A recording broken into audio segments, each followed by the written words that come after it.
ಮಕ್ಕಳಾಗ್ತಾ ಇದೆ. ಇದನ್ನ ಸಾರ್ವಜನಿಕರು ಇದನ್ನ ಉಪಯೋಗಿಸ್ಕೊಳ್ಬೇಕು. ಆಮೇಲೆ ಇಲ್ಲಿ ಕೆಲವು ಅನೇಕ ರಸ್ತೆಗಳನ್ನ ಗಾಂಧಿನಗರದಲ್ಲಿ ನಾವೆಲ್ಲ ಪಾರ್ಕಿಂಗ್ನ ಬ್ಯಾನ್ ಮಾಡಿದ್ದೀವಿ. ಯಾಕೆಂದ್ರೆ ಓಡಾಡಕ್ಕೆ ಆಗ್ತಾ ಇಲ್ಲ.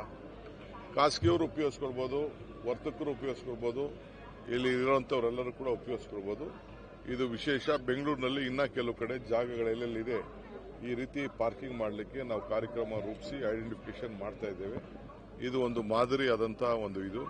ನಮ್ಮ ದಿನೇಶ್ ಅವರು ಕೂಡ ಕೆಲವು ವಿದೇಶದಿಂದ ಕೆಲವು ಮಾಡೆಲ್ಗಳು ಕೂಡ ಅವರು ಕೂಡ ತಂದಿದ್ದಾರೆ. ಅದನ್ನು 1+4 ಮಾಡೋಂಥದ್ದು, ಸಣ್ಣ ಸಣ್ಣ ಜಾಗದಲ್ಲಿ ಮಾಡೋಂಥದ್ದು, ಅದನ್ನು ಕೂಡ ನಾವೆಲ್ಲ ಎಕ್ಸ್ಪ್ಲೋರ್ ಮಾಡ್ತಾ ಇದ್ದೀವಿ. ಈಗ ಇದನ್ನ ರಾಜ್ಯದ ಜನತೆಗೆ, ಬೆಂಗಳೂರು ನಗರಕ್ಕೆ, ಬ್ರ್ಯಾಂಡ್ ಬೆಂಗಳೂರಿಗೆ ಒಂದು ಹೊಸ ಕೊಡುಗೆ.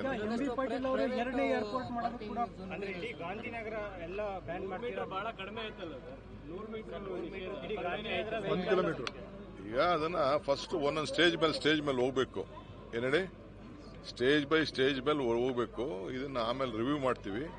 ಸದ್ಯಕ್ಕೆ ಅದಕ್ಕೆ ಯಾವ ರೀತಿ ಹೋಗೋದು ಬರೋದು ಎಲ್ಲ ಒಂದೇ ಸತಿ ಆಗಲ್ಲ. ಸದ್ಯ ಓಡೋಗ್ಲೂ ಬಾರದಲ್ಲ ಈ ಕಾಂಟ್ರಾಕ್ಟರ್ ಬಿಟ್ಬಿಟ್ಟು. ನಮ್ಗೆ ಅದು ಮುಖ್ಯ. ಇಟ್ಕೊಂಡು ಕೂತ್ಕೋಬೇಕು.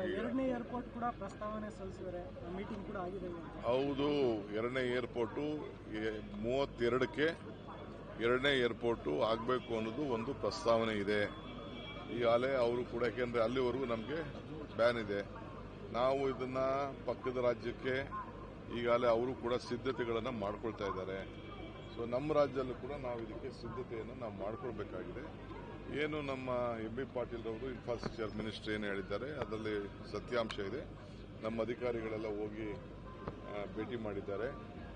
ಲ್ಯಾಂಡ್ ಐಡೆಂಟಿಫಿಕೇಶನ್ ಅವ್ರ ಡಿಪಾರ್ಟ್ಮೆಂಟ್ ಅವರು ಕೊಡಬೇಕು.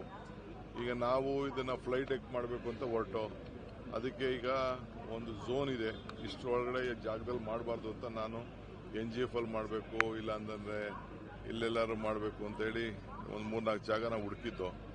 ಅದಕ್ಕೆ ಅವರು ಒಪ್ತಾ ಇಲ್ಲ. ಅದಕ್ಕೆ ಬೇರೆ ಸ್ವಲ್ಪ ದೂರ ಜಾಗಗಳನ್ನ ಒಂದು 3-4 ಜಾಗನ ಪ್ರಪೋಸ್ ಮಾಡಿದ್ದಾರೆ.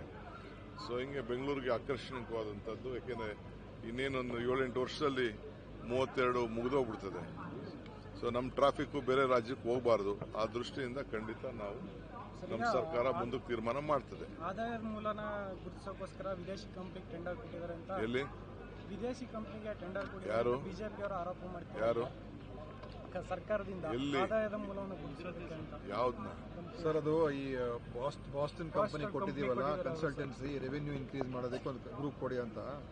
ಅವರು ಇವನ್ ಮೋದಿನೂ ಯೂಸ್ ಮಾಡಿದ್ದಾರೆ, ಅವ್ರನ್ನ ಯಡಿಯೂರಪ್ಪ ಯೂಸ್ ಮಾಡಿದ್ದಾರೆ, ಎಲ್ಲರೂ ಯೂಸ್ ಮಾಡಿದ್ದಾರೆ. ಯಾರು ಬೇಡ, ಇವರೇ ಇದು ಅಸೆಂಬ್ಲಿ ಪಾರ್ಲಿಮೆಂಟ್ ಎಲ್ಲ ಜಾಗ ಇದೆ, ಇವರೇ ಕನ್ಸಲ್ಟೆನ್ಸಿ ಮಾಡಿ ಇವರೇ ನಮಗೆ ಒಪಿನಿಯನ್ ಕೊಟ್ರೆ ಬಹಳ ಒಳ್ಳೇದು.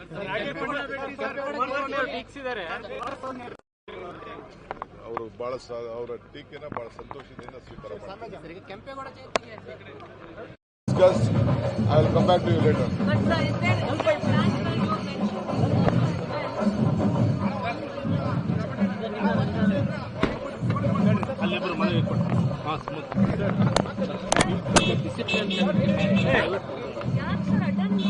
ಇಷ್ಟು ಮಂದಿ ತೀರ್ಕೊಂಡ್ರೆ ಕೊಡ್ತಿದ್ದೀವಿ ನಾವು.